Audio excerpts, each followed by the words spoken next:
지연아, 너는 왜 맨날 그 모양이야? 시어머니의 손이 제 머리를 향해 날아왔습니다. 태어날 아침, 병실에는 어르신들과 영품백을 들고 방문한 큰형님이 모두 보고 있었죠. 저는 단지 어머니를 휠체어로 옮기려다 작은 실수를 했을 뿐인데 어머니는 네가 사람을 죽이려 했지 라며 저를 범죄자 취급하셨어요. 민정 씨는 옆에서 어머니 많이 놀라셨겠어요 라며 더 부추기기만 했습니다. 병실 어르신들 앞에서 당하는 모욕감에 저는 그저 죄송합니다, 죄송합니다 만 반복할 수밖에 없었어요. 그런데 그 순간이었습니다. 병실 문이 열리면서 남편 영준이가 들어왔거든요. 어머니를 모시러 온 영준이가 제가 머리를 맞는 그 장면을 똑똑히 봐버린 거예요. 시어머니는 놀라서 어쩔 줄을 몰라 하셨습니다. 아니, 그게 아니라... 늘 어머니 앞에서는 고개를 숙이던 영준이가 떨리는 목소리로 말했습니다. 어머니, 이제 저희 집 말고 형님 댁으로 가세요. 그날 모든 게 시작되었고 결국 모든 게 바뀌었습니다. 여러분의 구독, 좋아요는 더 많은 이야기를 만드는 힘이 됩니다. 오늘 최지연 씨의 사연, 지금 시작합니다. 안녕하세요. 저는 최지연이라고 합니다. 올해 33이고요. 중견 물류회사에서 인사팀 대리로 일하고 있어요. 결혼한 지는 3년이 되었습니다. 그날은 2024년 초겨울, 평범한 수요일 오후였어요. 사무실에서 연말 인사평가 정리를 하고 있는데 시어머니에게서 전화가 왔습니다. 정명자 어머니는 올해 63이신데 평소에는 건강하신 편이라 갑작스러운 전화가 좀 의외였어요. 지연아, 나 지금 가슴이 너무 아픈데 쥐어짜는 것 같아서 숨이 잘 안 쉬어져. 어머니 목소리가 평소와 달리 가늘게 떨리고 계셨거든요. 제가 인사팀에서 직원 건강관리 업무도 담당하다 보니까 심근경색 건조 증상은 어느 정도 알고 있었어요. 가슴 통증, 호흡곤란, 그리고 어머니가 말씀하신 식은땀까지. 이건 정말 위험할 수 있겠다 싶었습니다. 어머니, 지금 당장 119 부르세요. 제가 바로 갈게요. 저는 팀장님께 급히 상황을 설명드리고 연차를 썼어요. 남은 휴가가 12개밖에 없었는데 그런 걸 따질 상황이 아니었죠. 택시를 타고 어머니 댁으로 달려갔는데 도착했을 때 어머니는 소파에 앉아서 얼굴이 새하얗게 질려 계셨어요. 어머니, 괜찮으세요? 119는 부르셨어요? 아직. 너무 창피해서 이럴 때가 아닌데 저는 바로 119에 전화를 걸었습니다. 상황을 설명하니 구급차가 10분 안에 온다고 하더라고요. 그 사이에 영준이에게도 연락했어요. 여보, 어머니가 가슴 통증 심하게 호소하셔서 지금 119 불렀어. 바로 대학병원으로 가게 될 것 같으니까 너도 빨리 와. 영준이는 회사에서 중요한 미팅 중이라며 허둥지둥하는 소리가 들렸어요. 그리고 형님 댁에도 연락해야 한다고 했죠. 저는 영훈 형님께 바로 연락드렸는데 영훈 형님은 엄마가? 그럼 지연 씨가 일단 모시고 가봐. 우리는 내일 가볼게라고 하시더라고요. 구급차가 도착하고 응급실로 향하는 동안 어머니는 계속 제 손을 꽉 잡고 계셨어요. 지연아, 내가 죽으면 어쩌지? 라며 불안해하시는 모습을 보니까 마음이 너무 아팠습니다. 대학병원 응급실은 정말 정신없었어요. 의료진들이 어머니를 응급처치실로 옮기고 저는 보호자 확인서부터 시작해서 각종 동의서에 사인해야 했거든요. 심전도, 혈액검사, CT 촬영. 결과를 기다리는 동안 영준이가 헐레벌떡 뛰어왔어요. 어머니 상태 어때? 아직 검사 결과 안 나왔어. 근데 의사 선생님이 심근경색 가능성 높다고 하셔. 영준이 얼굴이 하얗게 질렸어요. 우리는 손잡고 기다렸는데 30분 후에 의사 선생님이 나오셨어요. 보호자분이세요? 급성 심근경색이 맞습니다. 지금 당장 스텐트 시술을 해야 해요. 늦으면 생명이 위험할 수 있어요. 제가 먼저 수술 동의서 어디 써야 하나요? 라고 물어봤어요. 의사 선생님이 가족 관계가 어떻게 되세요? 라고 하시니까 영준이가 저희가 아들, 며느리입니다 라고 답했죠. 그럼 수술 동의는 아들분이 하시고 입원 관련 절차는 보호자로 등록하신 며느리분이 담당하시면 됩니다. 그렇게 어머니는 바로 수술실로 들어가셨어요. 3시간짜리 수술이었는데 정말 길게 느껴졌습니다. 영준이는 계속 복도를 왔다 갔다 하면서 불안해했고, 저는 입원 수속이며 각종 서류 준비하느라 발품을 팔았어요. 수술이 끝나고 의사 선생님이 나오셨을 때는 밤 10시가 넘어 있었어요. 다행히 수술은 성공적으로 끝났습니다. 2주 정도 입원하셔야 하고, 회복 기간 동안 보호자분의 세심한 관리가 중요해요. 영준이가 안도의 한숨을 쉬며 제 어깨를 꽉 안아줬어요. 그 순간 저는 결심했습니다. 어머니가 회복하실 때까지 제가 끝까지 책임지겠다고 말이에요. 여보, 내가 회사에 휴가 내고 어머니 간병할게. 그런데 지연아, 너 휴가 얼마나 남았어? 12개. 근데 어머니가 더 중요하잖아. 영준이는 고마워하면서도 걱정스러운 표정을 지었어요. 회사 일도 신경 쓰이고 제가 혼자 감당하기에는 부담이 클 것 같다고 했거든요. 하지만 저는 마음을 정했어요. 어머니를 혼자 두고 갈 수는 없었으니까요. 중환자실에서 하룻밤을 보낸 다음 날, 어머니가 일반 병실로 옮겨졌어요. 의식도 또렷해지시고 말씀도 잘 하시더라고요. 첫 마디가 지연아 고마워. 내가 아니었으면 어쩔 뻔했니였습니다. 그때 저는 정말 뿌듯했어요. 가족이니까 당연한 일을 했을 뿐인데 어머니가 그렇게 고마워해 주시니까 마음이 따뜻했거든요. 아직은 몰랐어요. 이 고마움이 나중에 어떻게 바뀔지. 그날 밤 영준이와 집에 돌아가면서 저는 말했어요. 여보, 어머니가 완전히 회복하실 때까지 내가 최선을 다할게. 우리가 진짜 효도하는 거야. 영준이도 고마워, 지연아. 어머니가 우리 지연이 만나서 정말 복 받으신 거야 라고 했죠. 하지만 그때의 우리는 알지 못했습니다. 진짜 시험은 이제부터 시작이라는 것을. 어머니의 본격적인 간병은 그 다음 날부터 시작되었어요. 저는 회사에 2주 휴가를 신청하고 매일 아침 일찍 병원에 갔습니다. 수술 후 어머니는 많이 약해져 계셨어요. 혼자서는 화장실도 가기 어려우셨고 시사할 때도 도움이 필요하셨거든요. 저는 간병 수첩을 만들어서 어머니의 식사량, 복용 약물, 활력 징후까지 꼼꼼히 기록했어요. 지연아, 너 이런 것까지 왜 써놔? 어머니, 의사 선생님이 회진 오실 때 정확한 정보를 드려야 치료에 도움이 된다고 하셨어요. 어머니는 처음엔 신기해하셨어요. 혈압약은 몇 시에 드셨는지, 소변량은 얼마나 되는지, 가슴 통증은 없으신지. 이런 걸 다 체크해드리니까 역시 며느리는 손이 빨라야지라고 칭찬해 주시기도 했고요.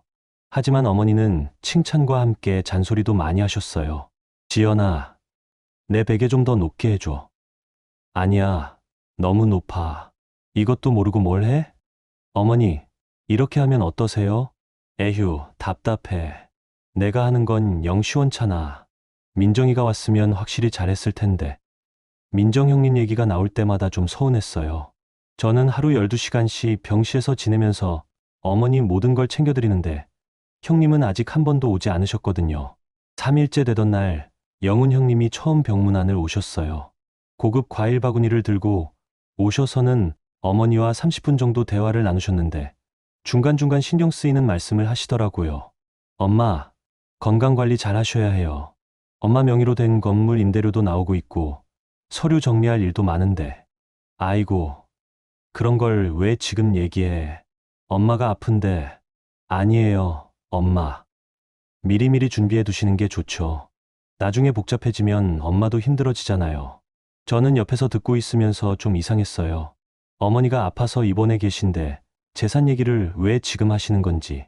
하지만 가족 일에 며느리가 끼어들 일은 아니라고 생각해서 그냥 있었어요. 영훈 형님이 가신 후에 어머니가 말씀하셨어요. 지연아, 큰아들은 역시 든든해. 내가 이렇게 아픈데도 앞으로 일까지 미리 생각해주고 말이야. 저는 속으로 제가 3일 동안 반나주로 모시고 있는 건 안 보이시나 했지만 입 밖으로는 내지 않았어요. 어머니가 아프신데 며느리가 서운하다고 할 수도 없고. 일주일쯤 지났을 때였어요. 어머니 상태가 많이 좋아지셔서 병실에서 다른 환자분들과 대화도 나누시고 계셨거든요. 저는 그날도 평소처럼 어머니 세수 도와드리고 식사 준비하고 있었는데 갑자기 병실 문이 활짝 열렸어요. 어머니, 안녕하세요. 민정 형님이 화려한 꽃다발과 명품 쇼핑백을 들고 등장하신 거예요. 어머니 얼굴이 확 밝아지셨어요. 어머, 민정아, 내가 왔구나. 어머니, 많이 걱정했어요. 병원 음식이 싱거우실 텐데 전복죽 끓여서 가져왔어요. 그리고 이 꽃들 어떠세요? 어머니가 좋아하시는 카네이션으로 골랐어요. 민정 형님은 꽃을 병실 한가운데 놓고 휴대폰으로 사진을 찍기 시작했어요. 어머니와 함께 셀카도 찍고 꽃다발 든 어머니 사진도 찍고. 어머니, 인스타그램에 올려도 될까요? 어머니 빨리 회복하시라고 기도해달라고 할게요. 그래, 올려라. 우리 민정이 효심이 깊다고 사람들이 다 알게 해라. 저는 옆에서 어머니 복용하시던 약을 정리하고 있었는데 갑자기 분위기가 바뀐 느낌이었어요. 같은 병실 어르신들도 다들 민정 형님을 보고 효부네, 효부라며 감탄하시고 계셨거든요. 민정 형님이 가져온 전복죽을 어머니가 드시면서 하신 말씀이 지금도 기억나요. 역시 민정이가 끓인 죽이 제일 맛있어. 지연아, 너도 민정이한테 죽 끓이는 법 배워라. 저는 그동안 어머니 식성에 맞춰서 매일 집에서 죽을 끓여다 드렸는데 그런 건 기억도 안 나시는 것 같았어요. 민정 형님은 2시간 정도 계시면서 어머니와 즐겁게 대화하셨어요. 그런데 중간중간 제가 신경 쓰이는 말들을 하셨어요. 어머니, 제가 앞으로 자주 올게요. 지연이가 회사도 다니고 바쁠 텐데 혼자 힘들잖아요. 민정아, 고맙다. 역시 큰며느리가 든든해. 지연아, 고생 많아. 내가 와서 교대할 테니까 너는 회사 일 신경 써도 돼. 표면적으로는 저를 도와주시겠다는 말이었는데 왜인지 마음이 편하지 않았어요. 마치 제가 간병을 제대로 못하고 있다는 뉘앙스로 들렸거든요. 민정 형님이 가신 후에 같은 병실 어르신이 어머니에게 말씀하셨어요. 큰며느리가 참 유성스럽네요. 저런 며느리 둔 게 복이에요. 어머니가 대답하셨어요. 그러게 말이야. 민정이는 어릴 때부터 마음씨가 착했어. 우리 집 큰며느리가 최고야. 저는 그 말을 들으면서 가슴이 뻥 뚫린 것 같았어요. 일주일 동안 밤낮으로 모신 건 저인데 꽃다발 하나 들고 와서 사진 몇 장 찍은 분이 효부가 되어버렸네요. 그날 밤 집에 돌아와서 영준이한테 털어놨어요. 여보, 나 오늘 좀 서운했어.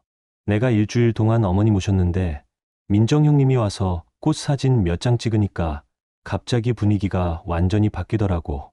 영준이가 제 어깨를 토닥여 주면서 말했어요. 지연아, 어머니가 아프셔서 예민하신 거야. 내가 얼마나 고생하는지 나는 다 알고 있어. 조금만 더 참자. 저는 영준이 말이 맞다고 생각했어요. 어머니가 아프시니까 평소와 다르실 수도 있고 큰며느리가 와서 기분이 좋으셨을 수도 있고 그렇게 스스로를 달랬습니다. 하지만 그 이후로도 비슷한 일들이 계속 반복됐어요. 제가 매일 챙겨드리는 건 당연한 일이 되어버렸고 민정 형님이 가끔 와서 하는 작은 일들은 모두 특별한 효심이 되었거든요. 그때 저는 알지 못했어요. 이게 단순한 오해가 아니라 계획된 일이었다는 것을. 어머니 이번 2주차가 되면서 퇴원 날짜가 잡혔어요. 의사 선생님이 회복 상태가 좋으시니까 내일 퇴원하셔도 됩니다 라고 하셨을 때 정말 안도했어요. 그동안 제 휴가 12개를 다 써가면서 간병한 보람이 있구나 싶었거든요. 그런데 퇴원 하루 전날 민정 형님이 평소보다 이른 시간에 병원에 오셨어요. 이번에는 더 큰 꽃다발과 명품백까지 들고 말이에요. 어머니, 내일 퇴원이시죠? 축하드려요. 민정아, 이런 걸 또 가져와서 고맙다. 민정 형님이 가져온 건 샤넬 백이었어요. 어머니가 평소에 명품을 좋아하시긴 하지만 그렇게 비싼 걸 선물로 받으시는 건 처음 보는 거였거든요. 어머니, 퇴원 기념으로 드리고 싶어서요. 건강하게 회복하셔서 정말 다행이에요. 같은 병실 어르신들이 모두 와, 며느리가 정말 대단하네. 저런 며느리 어디서 구해? 라며 감탄하셨어요. 어머니도 기분이 정말 좋아 보이셨고요. 그런데 그때 민정 형님이 제게 말씀하셨어요. 지연아, 어머니 퇴원 후에는 제가 모실게. 회사 다니면서 간병까지 하느라 너무 고생했잖아. 처음엔 저를 배려해 주시는 말씀인 줄 알았어요. 실제로 2주 동안 정말 힘들었거든요. 하지만 어머니 반응을 보니까 뭔가 이상했어요. 그래, 민정아. 역시 너가 마음이 깊어. 지연이는 회사 일도 있고 바쁠 텐데. 어머니, 제가 앞으로는 매일 찾아뵐게요. 지연이 대신 제가 어머니 돌봐드릴게요. 그 순간 저는 깨달았어요. 이건 단순히 저를 도와주겠다는 얘기가 아니라 아예 간병의 주도권을 가져가겠다는 뜻이구나 싶었거든요. 형님, 괜찮아요. 제가 계속. 지연아, 내가 고생을 많이 했으니까 이제는 나한테 맡겨. 어머니도 편하시도록 내가 알아서 할게. 민정 형님 말투가 한 번에 못 알아듣겠다는 식으로 단호했어요. 그러면서 어머니께 말씀하셨어요. 어머니, 퇴원하시면 우리 집으로 오세요. 지연이네는 아파트가 좁잖아요. 우리 집은 방도 넓고 1층이라 어머니 다니시기도 편하고요. 어머니 눈이 반짝하셨어요. 정말. 민정아, 그런데 너희한테 폐가 되지 않겠니? 무슨 폐요? 어머니 모시는 게 당연한 일이죠. 영훈이도 어머니 빨리 오시라고 하고 있어요. 저는 그 대화를 들으면서 당황스러웠어요. 퇴원 후 거처는 당연히 저희 집일 줄 알았는데 갑자기 큰 집으로 가신다는 얘기가 나오니까 어떻게 해야 할지 모르겠더라고요. 어머니, 저희 집도 충분히. 지연아, 민정이 말이 맞아. 너희 집은 방이 하나뿐이라 내가 가면 너희가 불편할 거야. 큰 집이 넓으니까 거기서 지내는 게 나을 것 같다. 어머니가 그렇게 결정하시니까 더 이상 뭐라고 할 수가 없었어요. 그런데 뭔가 이상한 기분이 들었거든요. 마치 제가 2주 동안 간병한 건 잊어버리시고 갑자기 민정 형님이 모든 걸 해결해 주시는 분이 된 것 같았어요. 그날 오후에 같은 병실 어르신이 어머니께 말씀하셨어요. 어머님, 큰며느리가 정말 숑스럽네요. 비싼 선물도 갖다 드리고 집으로 모시겠다고도 하고. 어머니가 자랑스럽게 대답하셨어요. 그러게 말이야. 우리 민정이가 어릴 때부터 마음씨가 착했어. 시집 온 지 7년 됐는데 한 번도 말대꾸한 적이 없어. 다른 어르신이 물어보셨어요. 둘째 며느리는 어떤가요? 어머니가 잠깐 저를 보시더니 말씀하셨어요. 지연이도 나쁜 애는 아니야. 그런데 좀 딱딱한 면이 있어. 민정이처럼 따뜻하지가 못해. 그 말을 들은 순간 정말 억울했어요. 2주 동안 매일 새벽부터 밤까지 어머니 곁에서 모든 걸 챙겨드린 게 저인데 딱딱하다는 평가를 받게 되다니. 저는 화장실에 가서 혼자 울었어요. 그동안 얼마나 정성을 다했는데.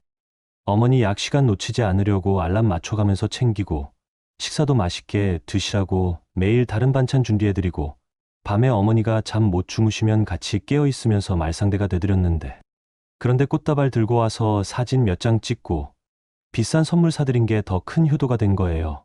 화장실에서 나와서 병실로 돌아오는데 복도에서 누군가가 어머니 얘기를 하는 소리가 들렸어요. 저 할머니 정말 복 받으셨네. 큰며느리가 저렇게 잘해주고. 맞아. 요즘 며느리들이 다 차갑다는데 저 며느리는 정말 효부야. 저는 그 순간 깨달았어요. 사람들은 겉으로 보이는 것만 판단한다는 것을, 그리고 어머니도 마찬가지라는 것을.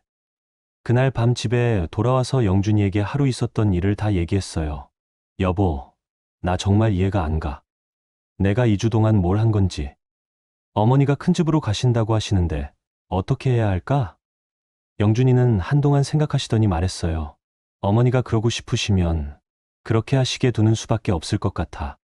형님 댁이 더 넓기도 하고. 저는 그때 처음으로 서운함이 분노로 바뀌는 걸 느꼈어요. 영준이마저 어머니 편을 드는 것 같았거든요. 여보, 그게 중요한 게 아니야. 내가 2주 동안 어머니 모신 건 아무것도 아니라는 거야? 지연아, 그런 게 아니라. 아니야, 맞아. 난 그냥 둘째 며느리일 뿐이야. 아무리 정성을 다해도 민정 형님의 꽃다발 하나만 못한 거야. 그날 밤 저는 처음으로 깨달았어요. 이건 단순한 오해나 실수가 아니라 애초부터 판이 짜여져 있었다는 것을. 그리고 저는 그 판에서 희생양 역할을 하고 있었다는 것을 말이에요. 퇴원 당일 아침이었어요. 저는 평소처럼 일찍 병원에 가서 어머니 퇴원 준비를 도와드리고 있었어요. 의사 선생님께 마지막 진료받고 간호사분께 퇴원 교육도 듣고 처방전도 챙기고 2주 동안 해온 일들을 마무리하는 기분이었거든요. 지연아, 휠체어 준비됐니? 네, 어머니. 1층까지는 휠체어로 모시고 내려가야 해요. 어머니를 침대에서 휠체어로 옮겨드리는 과정이었어요. 어머니가 아직 수술 후라 조심스럽게 도와드려야 했거든요. 제가 어머니 팔을 받쳐드리면서 천천히 일어나시도록 했는데 그 순간 어머니가 아이고 하시며 얼굴을 찌푸리셨어요. 어머니, 괜찮으세요? 가슴이 좀 너무 급하게 일으켜 세우는 거 아니니? 저는 정말 조심스럽게 도와드린다고 생각했는데 어머니께서 불편해하시니까 당황스러웠어요. 죄송해요, 어머니. 제가 더 천천히. 그런데 갑자기 어머니가 화를 내시기 시작했어요. 지연아, 너는 왜 맨날 그 모양이야? 사람이 아픈데 그렇게 거칠게 해? 어머니, 정말 조심스럽게. 너 지금 나를 죽이려고 했지. 어머니 목소리가 갑자기 커지니까 같은 병실 어르신들이 모두 저희 쪽을 보셨어요. 민정 형님도 바로 옆에 서 계셨고요. 저는 얼른 사과드려야겠다 싶어서 고개를 숙였어요. 죄송합니다, 어머니. 제가 잘못.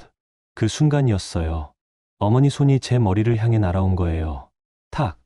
하는 소리와 함께 정수리가 아팠어요. 너 같은 며느리 때문에 내가 죽겠어. 저는 완전히 얼어붙었어요. 병실에 있던 모든 사람들이 저희를 보고 있었거든요. 어르신들도, 간병인 아주머니들도, 심지어 지나가던 간호사분까지. 민정 형님이 어머니 편에서 말씀하셨어요. 어머니, 많이 놀라셨겠어요. 괜찮으세요? 민정아, 내가 이런 식으로 다칠 뻔했어. 지연이가 너무 성급하게 하니까. 저는 그저 죄송합니다, 죄송합니다만 반복할 수밖에 없었어요. 변명을 하고 싶었지만 목소리가 나오지 않았거든요. 모든 시선이 저에게 집중되어 있는 상황에서 저는 마치 진짜 잘못한 사람이 된 기분이었어요. 같은 병실 어르신 한 분이 혀를 차시며 말씀하셨어요. 요즘 며느리들이 참. 어르신을 함부로 대해서야. 그 말이 제 가슴에 비수처럼 꽂혔어요. 2주 동안 정성껏 모신 게 하루아침에 함부로 대한다는 평가로 바뀌어 버렸으니까요. 어머니는 계속 저를 나무라셨어요. 지연아, 내가 좀 더 세심하게 해야지. 민정이를 봐라. 얼마나 조심스럽게 나를 모시는데. 민정 형님이 그 틈을 놓치지 않고 말씀하셨어요. 어머니, 이제 제가 모실 테니까 걱정 마세요. 앞으로는 이런 일 없도록 제가 직접 챙길게요. 저는 그 순간 정말 억울했어요. 2주 동안 단 한 번도 실수한 적이 없었는데, 아니 실수라고 할 것도 없는 작은 일로 이렇게 공개적으로 모욕을 당해야 하나 싶었거든요. 그런데 바로 그때였어요.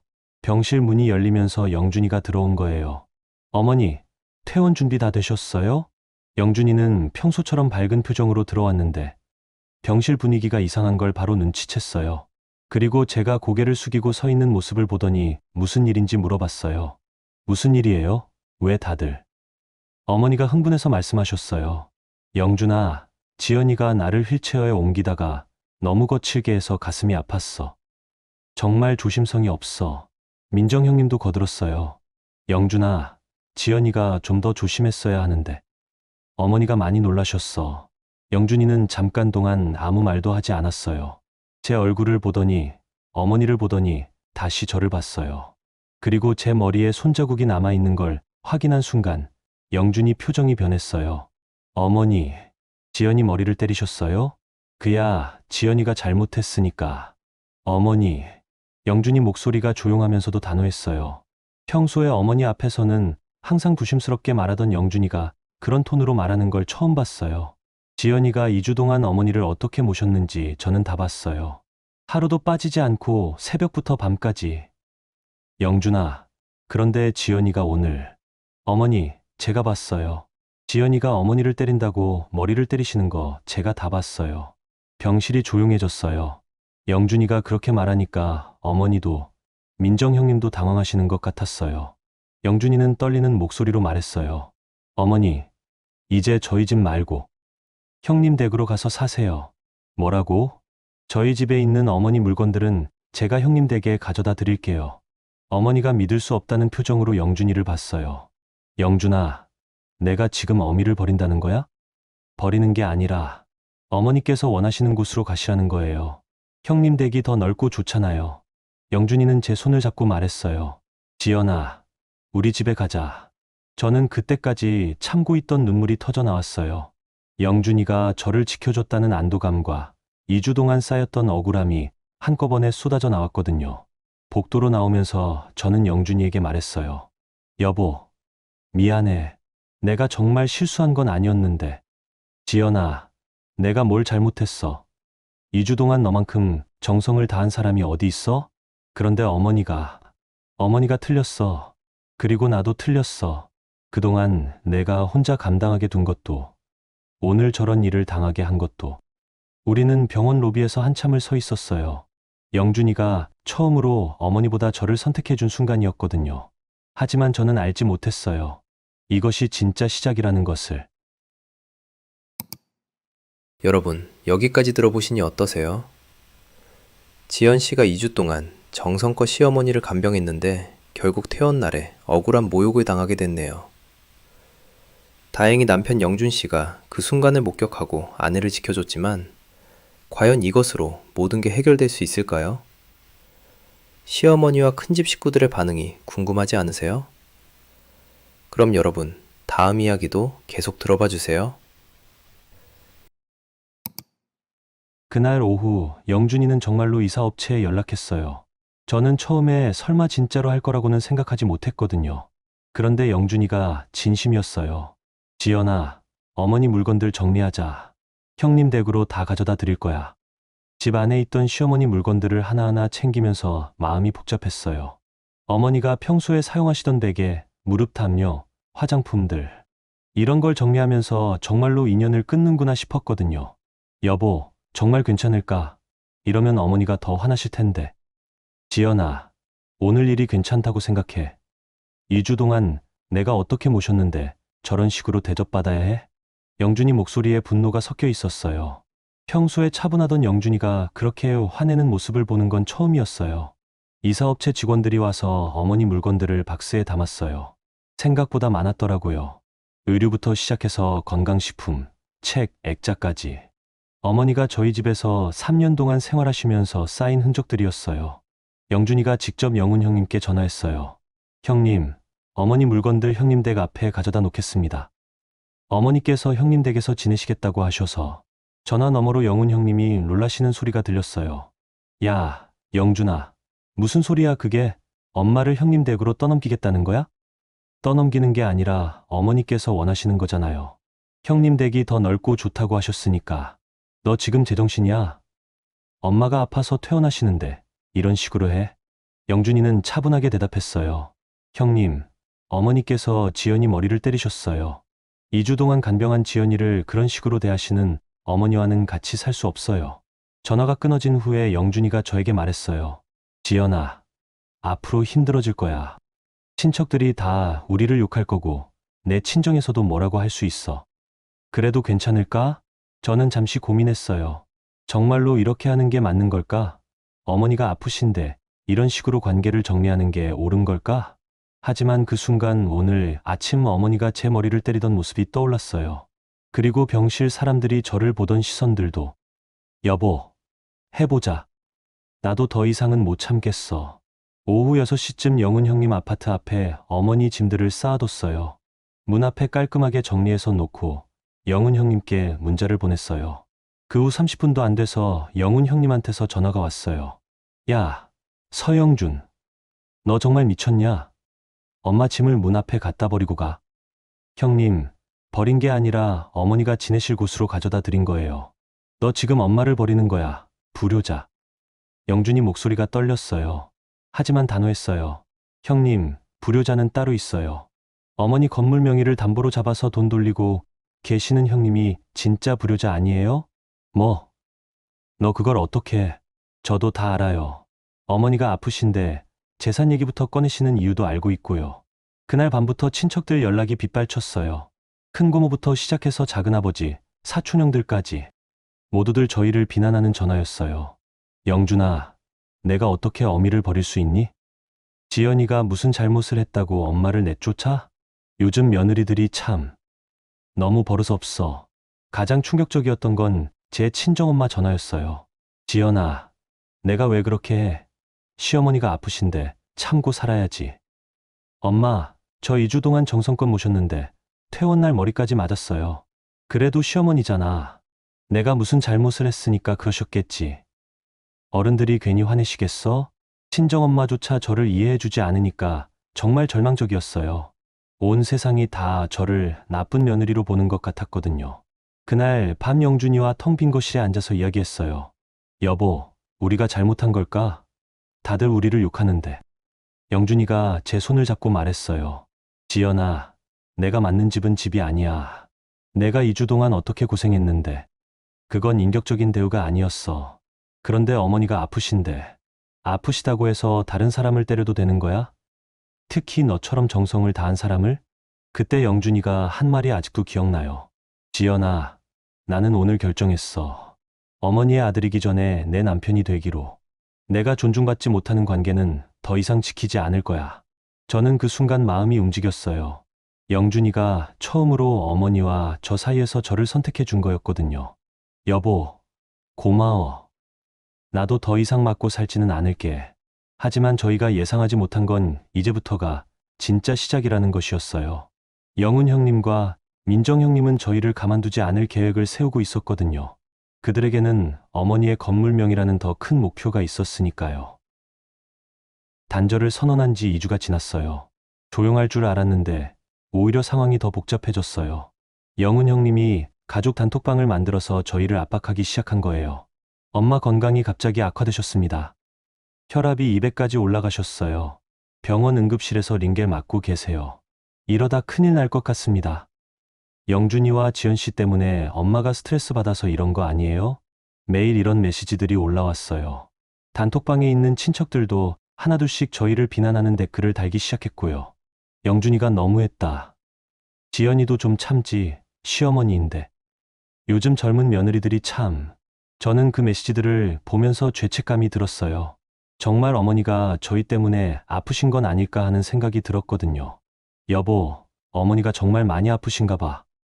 우리가 가서 확인해 봐야 하는 거 아닐까? 영준이는 고개를 저었어요. 지연아, 형님이 보내는 사진들 잘 봐. 어머니가 정말 위독하시다면 사진 찍을 여유가 있을까? 실제로 영훈 형님이 보낸 사진을 자세히 보니까 이상한 점들이 있었어요.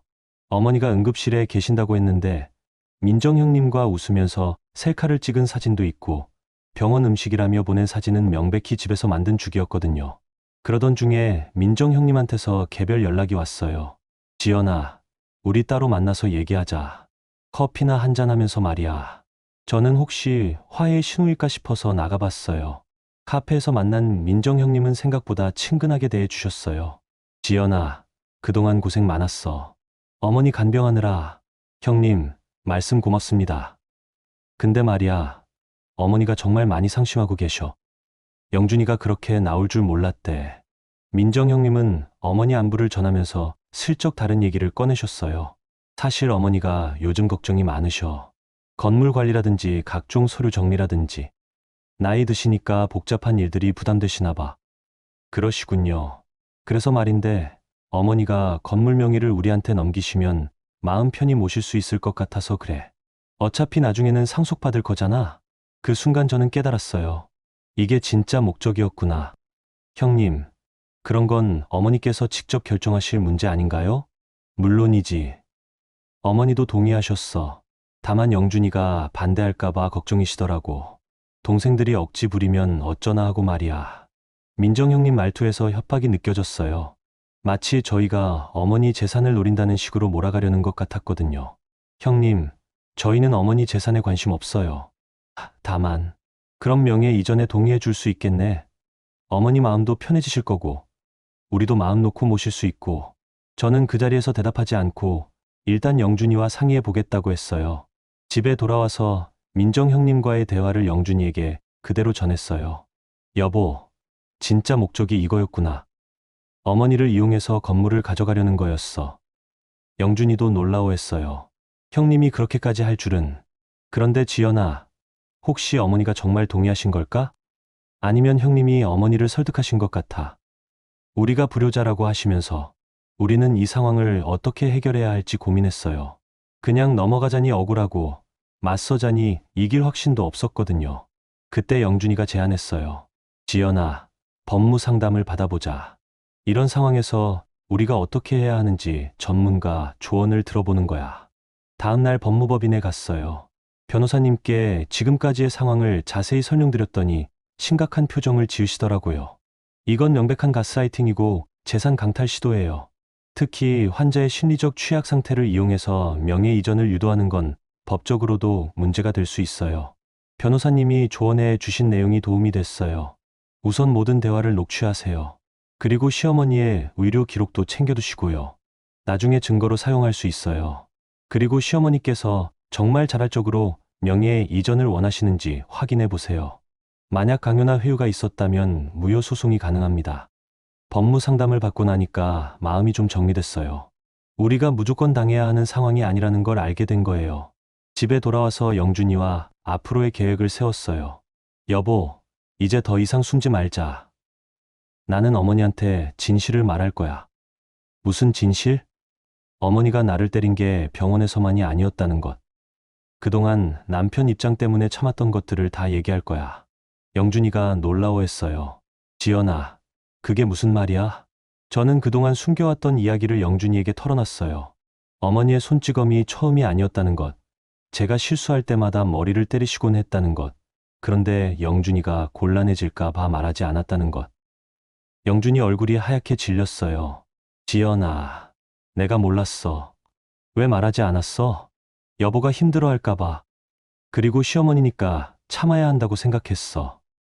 그날 밤 우리는 더 이상 참지 않기로 결심했어요. 진실을 밝히고 정당하게 맞서기로 한 거예요. 하지만 영훈 형님과 민정 형님도 가만히 있지 않았어요.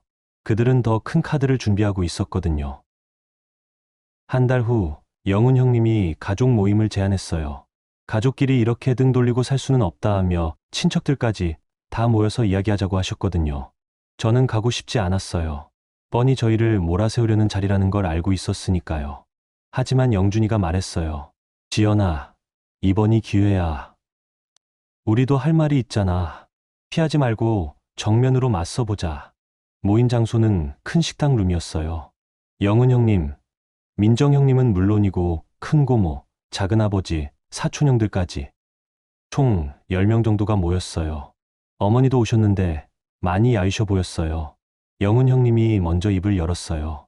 오늘 가족이 모인 이유는 다들 아실 거예요. 영준이가 어머니를 함부로 대한 일에 대해서 이야기하려고 합니다. 함부로 대했다니요? 영준이가 반박했지만 영훈 형님은 계속했어요. 지연 씨가 퇴원 날 어머니를 밀쳤다고 들었어요. 그래서 어머니가 가슴 통증을 호소하셨다고. 저는 깜짝 놀랐어요. 언제 제가 어머니를 밀쳤다는 거죠? 형님, 그건 사실이 아니에요. 저는 지연 씨, 여러 사람이 봤다고 해요. 병실 어르신들도 다 목격하셨고, 민정 형님이 거들었어요. 맞아요. 제가 그 자리에 있었는데, 지연이가 어머니를 너무 거칠게. 그 순간 영준이가 가방에서 뭔가를 꺼냈어요. 형님, 그럼 이것부터 보시죠. 영준이가 내놓은 건 병원 기록지였어요. 이건 어머니가 퇴원 당일 간호사에게 하신 말씀이 기록된 거예요. 가슴이 아프다고 호소하신 시각이 정확히 오전 9시 23분이에요. 그런데 지연이가 어머니를 도운 시각은 9시 40분이었어요. 영훈 형님 얼굴이 굳어졌어요. 그리고 이건 병원 복도 CCTV 영상을 받은 거예요. 지연이가 어머니를 어떻게 도왔는지 다 나와 있어요. 영준이는 태블릿을 꺼내서 영상을 틀었어요. 영상에는 제가 정말 조심스럽게 어머니를 부축해드리는 모습이 나와 있었어요. 밀치거나 거칠게 한 장면은 전혀 없었죠. 그럼 어머니가 왜 아프다고 하셨을까요? 이건 수술 후 자연스러운 통증이었어요. 그런데 지연이 때문이라고 누명을 씌우셨죠. 친척들이 웅성거리기 시작했어요. 분위기가 바뀌는 게 느껴졌어요. 영준이는 계속했어요. 그리고 이건 지난 2주 동안 형님이 단톡방에 보내신 메시지들이에요. 핸드폰 화면을 보여주며 영준이가 말했어요. 어머니 혈압이 200까지 올라갔다. 응급실에서 링겔 맞고 계신다. 그런데 형님이 같은 날 민정 형님과 찍은 사진을 보세요. 어머니가 웃으시면서 집에서 식사하고 계세요. 민정 형님 얼굴이 빨개졌어요. 영준아, 그건 어머니가 잠시 나아지셔서. 그럼 이건 어떻게 설명하실 건가요? 영준이가 마지막 카드를 꺼냈어요. 서류 봉투를 열면서 말했어요. 이건 어머니 소유 건물에 대한 담보 설정 서류예요. 영훈 형님이 어머니 건물을 담보로 잡아서 3억 원을 대출받아 주식 투자에 사용하신 기록이에요. 식당이 조용해졌어요. 영훈 형님 얼굴이 새하얗게 질렸어요. 그리고 이 서류에 따르면 형님이 주식에서 손실을 보셔서 담보를 현금으로 정리하지 못하는 상황이에요. 그래서 어머니 명의를 아예 형님께 넘기려고 하신 거죠? 어머니가 충격받으신 표정으로 영훈 형님을 보셨어요. 영훈아, 이게 뭐니? 엄마, 그건 사업 자금이 필요해서 잠깐이 3년이에요, 형님. 그리고 이자만 매월 150만 원씩 나가고 있어요. 어머니 임대료로는 감당 안 되는 금액이에요. 큰 고모가 영훈을 다그쳤어요. 영훈아, 내가 어떻게 어머니 재산을 함부로 써? 영훈 형님이 변명했어요. 고모, 이건 오해예요. 저도 어머니 생각해서 손찌검을 합리화하셨나요? 영준이가 조용히 말했어요. 어머니, 지연이를 때리신 게 퇴원 날이 처음이 아니죠? 어머니가 깜짝 놀라셨어요. 뭐라고? 지연이가 결혼 후 3년 동안 어머니께 몇 번 맞았는지 아세요? 제가 집에 없을 때마다. 저는 영준이를 말렸어요. 여보, 됐어. 안 돼. 지연아, 이제 다 말해야 해. 영준이가 어머니를 보며 말했어요. 어머니가 화가 나시면 지연이 머리를 때리시는 게 습관이었어요. 그런데 지연이가 어머니 체면 때문에 저에게 말하지 않았던 거예요. 어머니가 당황하셨어요. 그건 내가. 어머니, 지연이가 2주 동안 어떻게 모셨는지 잊으셨어요? 자기 휴가 다 써가면서 밤낮으로 간병하면서. 그런 지연이를 효부라고 불러주신 적이 한 번이라도 있었나요? 식당이 정말 조용해졌어요. 친척들이 모두 어머니와 영훈 형님을 보고 있었어요. 작은아버지가 한숨을 쉬며 말씀하셨어요. 영훈아, 내가 너무했다. 어머니 아픈 걸 이용해서 재산까지 탐내고, 지연이도 정말 고생 많이 했구나. 우리가 오해했네. 어머니가 처음으로 고개를 숙이셨어요. 내가 잘못했나. 그 순간 저는 이 모든 갈등이 끝나기 시작했다는 걸 느꼈어요. 하지만 마지막 결말이 남아 있었습니다. 가족 모임이 끝난 후 며칠 동안은 조용했어요.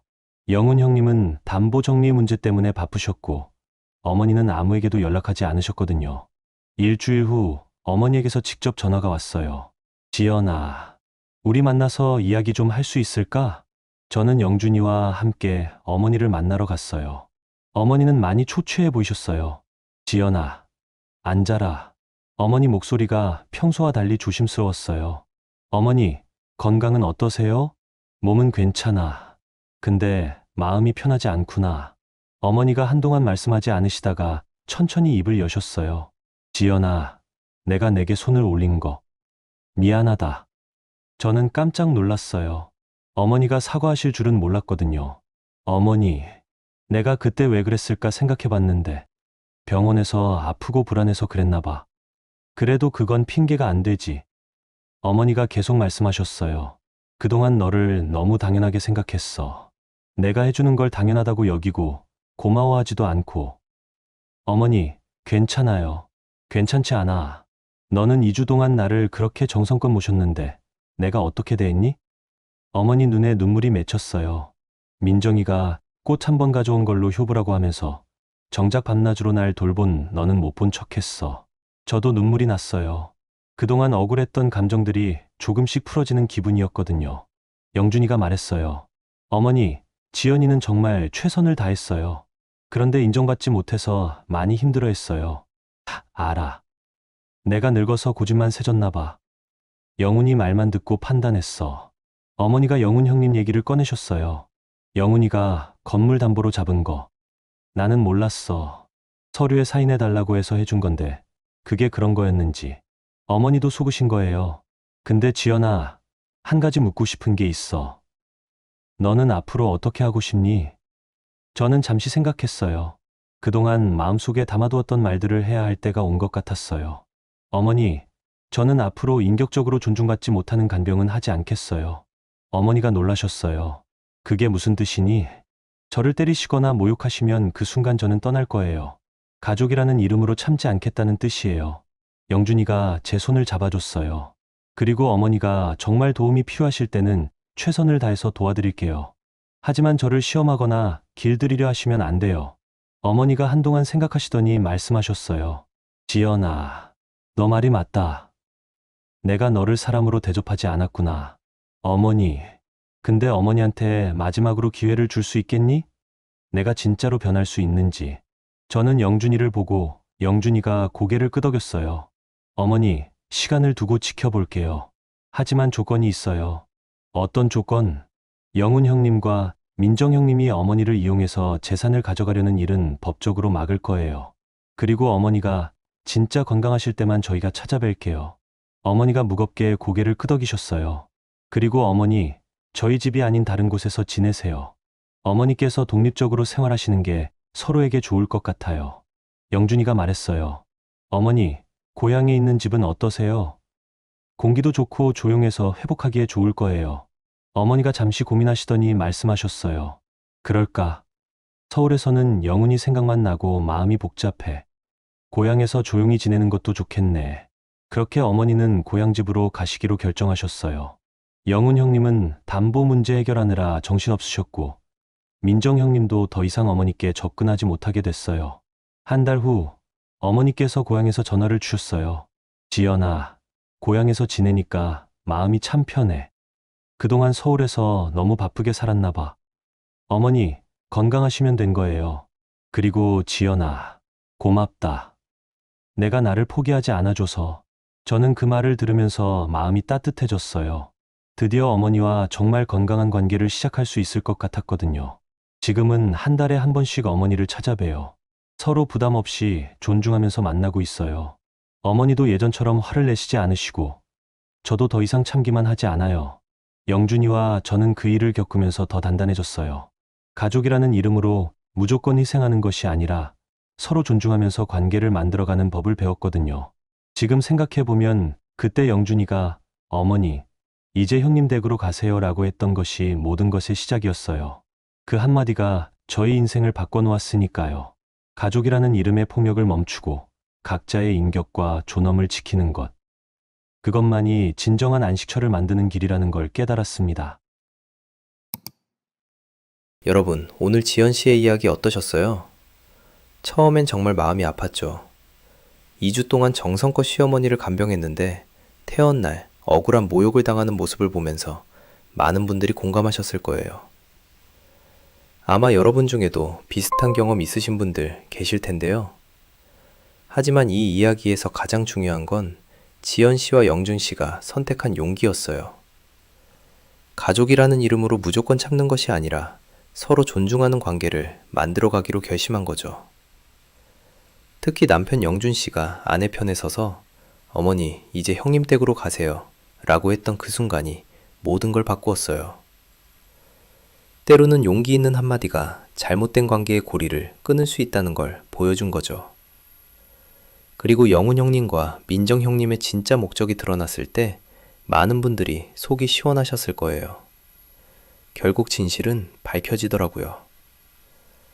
마지막에 시어머니가 고향집으로 가시면서 진심으로 사과하신 모습도 인상적이었어요. 나이가 들어도 자신의 잘못을 인정하고 변화를 선택하신 거니까요. 이 이야기를 통해 우리가 배울 수 있는 건 이거예요. 가족이라고 해서 무조건 참고 희생해야 하는 건 아니라는 것. 그리고 진정한 사랑은 존중에서 시작된다는 것 말이에요. 누구나 살아가면서 가족 간의 갈등을 경험하죠. 그때 중요한 건 감정에만 휩쓸리지 말고 서로의 인격을 존중하는 선에서 문제를 해결해 나가는 거예요. 여러분도 혹시 비슷한 상황에 계시다면 지연 씨처럼 용기를 내어보세요. 존중받지 못하는 관계는 과감히 정리하고 건강한 경계선을 세우는 것. 그것이 모두에게 더 행복한 결과를 가져다 줄 수 있을 거예요. 오늘 이야기가 여러분께 작은 위로와 지혜가 되었으면 좋겠습니다. 구독과 좋아요 부탁드립니다.